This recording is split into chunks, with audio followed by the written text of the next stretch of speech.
پچھلے دنوں کراچی کے دیوبند کے جو اس وقت ان کے بقول شیخ الاسلام بھی ہیں، مفتی اعظم بھی ہیں، تقی عثمانی نے ایک تقریر کی اور اس کے رد میں پھر انہی کے ایک مناظر نے اس کا شدید رد کیا۔ حضرت شیخ احمد کبیر رفاعی رحمت اللہ علیہ بڑے درجے کے اولیاء اللہ میں سے ہیں، بزرگان دین میں سے۔ بہت مدت تک مدینہ طیبہ جانے کی خواہش تھی، آرزو تھی، ہر مسلمان کو ہوتی ہے، وہ تو اللہ والے بزرگ تھے، ان کو تو کتنی ہوگی، لیکن سالہ سال کی خواہش کے بعد موقع ملا ایک دن حاضری کا نبی کریم صلی اللہ علیہ وسلم کے روضہ اقدس کے سامنے، تو وہاں بے ساختہ جا کر دو شعر پڑھے۔ شعر کا مطلب یہ تھا کہ یا رسول اللہ، میں دور سے، جب میں آپ سے دور تھا تو میں اپنے روح کے ذریعے آپ کی خدمت میں سلام بھیجا کرتا تھا، اللہم صلی علی سیدنا، درود کے ذریعے سلام بھیجا کرتا تھا، لیکن آج اللہ تبارک و تعالی نے یہ موقع مجھے عطا فرمایا کہ میں خود آپ کے روضہ اقدس پر حاضر ہوں۔ فامدد یدیک لکی تحظی بہا شفتی، تو یا رسول اللہ اپنا دست مبارک بڑھائیے تاکہ میں آپ کے دست مبارک کو بوسہ دے۔ یہ شعر پڑھ تو مورخین نے لکھا ہے کہ جو ہی یہ شعر پڑھے تو روضہ اقدس میں سے نبی کریم سرور دو عالم صلی اللہ علیہ وسلم کا دست مبارک ظاہر ہوا، اور ہزاروں انسانوں نے یہ نظارہ کیا کہ دست مبارک ظاہر ہوا، احمد کبیر رفاعی رحمۃ اللہ نے دست مبارک کو بوسہ دیا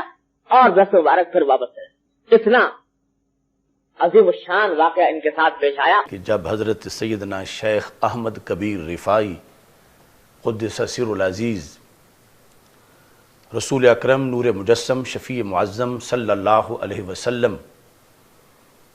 کے روضہ اقدس پر مواجہ شریف کے سامنے جا کر اپنی محبت کا اظہار اشعار کی شکل میں کیا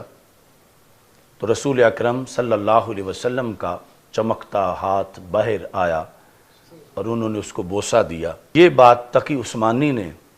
اپنی تقریر میں کی۔ اس کے رد کے اندر ان کا ایک بزام خیش مناظر، اس نے تقی عثمانی کو یہ کہا کہ منبر پر یہ مفتی بیٹھ کے جھوٹ بول رہا تھا۔ کل میں نے کراچی کے ایک مفتی کا کلپ سنا، میں حیران ہو گیا، جس کو شیخ الاسلام بولتی، وہ مفتی صاحب منبر پہ بیٹھ کے جھوٹ بول رہا تھا، شیخ الاسلام صاحب، اور وہ جھوٹ کیا کہ فلانا بزرگ نبی کریم علیہ السلام کی قبر پہ گیا اور اس نے کہا یا رسول اللہ، میں جب دور تھا تو اپنا جسم بھیجا، اپنا روح بھیجا کرتا تھا سلام کے لیے، اور اب آپ کے روضہ پہ آ کے میں نے جسم کو حاضر کیا ہے، لہذا مہربانی فرماؤ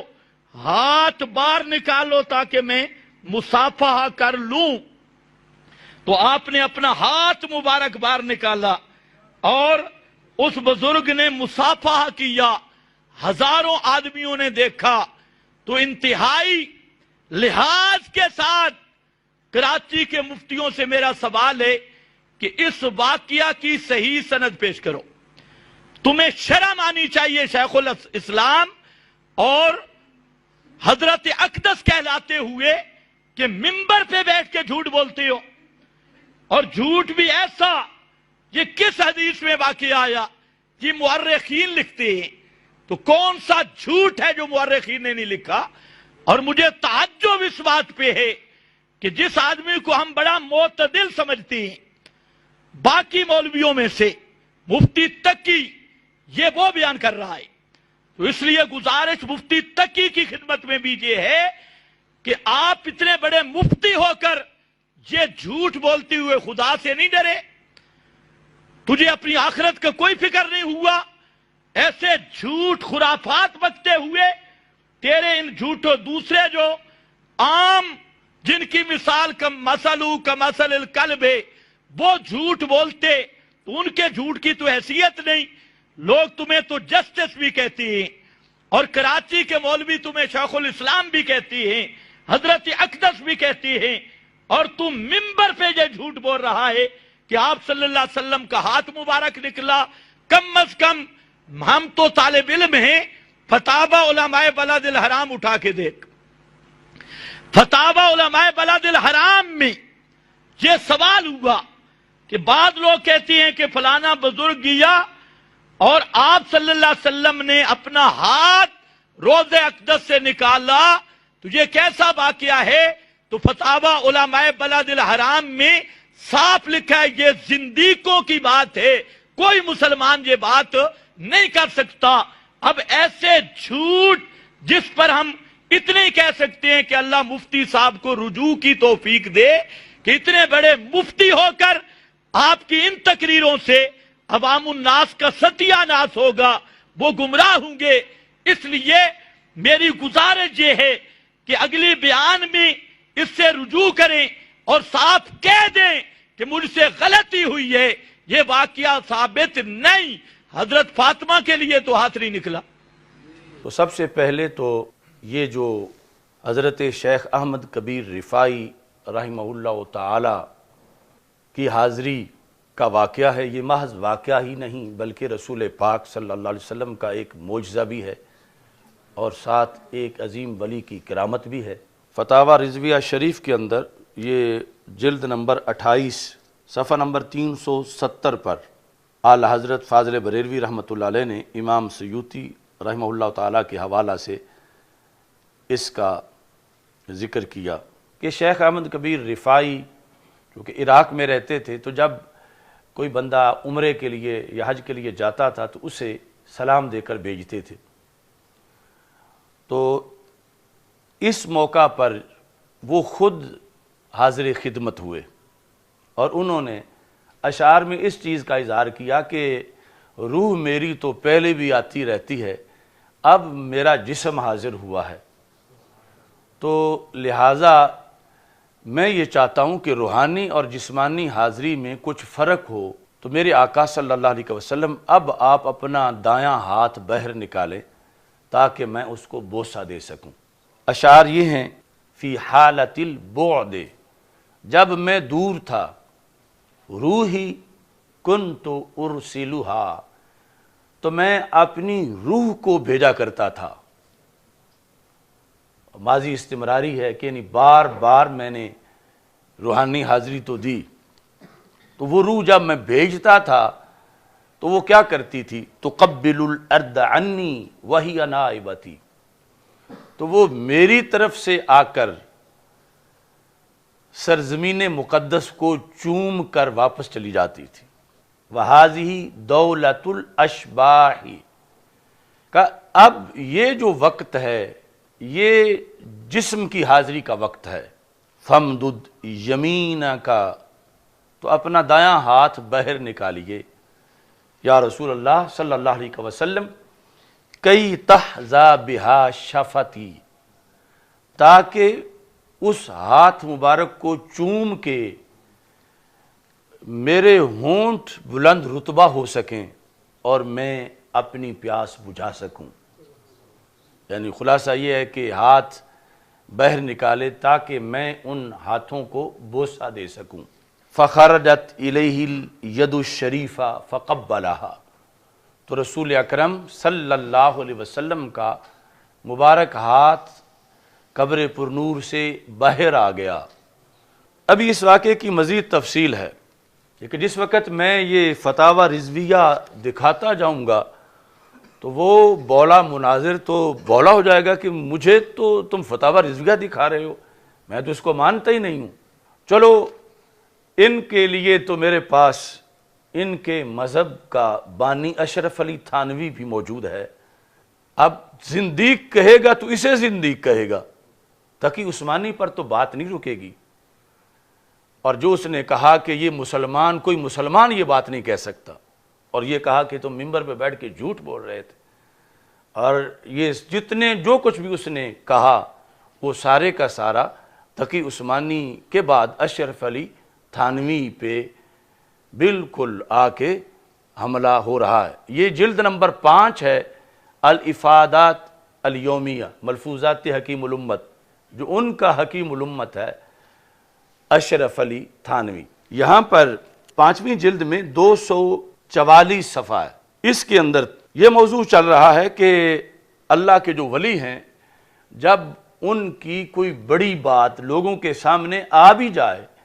تو وہ اس کو چھپانے کی کوشش کرتے ہیں تاکہ تکبر نہ آئے، بڑائی نہ آئے۔ اس موضوع کو بیان کرتے کرتے اشرف علی تھانوی نے لکھا، چنانچہ حضرت سید احمد کبیر رفاعی رحمۃ اللہ علیہ کا واقعہ ہے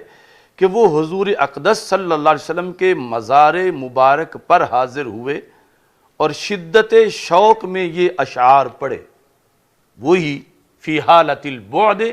روحی کنت ارسلها تقبل الارض عنی وہی نائبتی وہذہ دولت الاشباح قد حضرت فامدد یمینک کی تہذا بہا شفاتی۔ یہ دونوں شعر لکھے یعنی ملفوظات کے اندر موجود ہیں اشرف علی تھانوی کے، ساتھ لکھا ہے فوراً ہی حضرت کا دست مبارک مزار مبارک سے باہر ظاہر ہو گیا، فوراً انہوں نے دوڑ کر بوسہ دیا حضرت شیخ احمد کبیر رفاعی رحمہ اللہ تعالیٰ نے،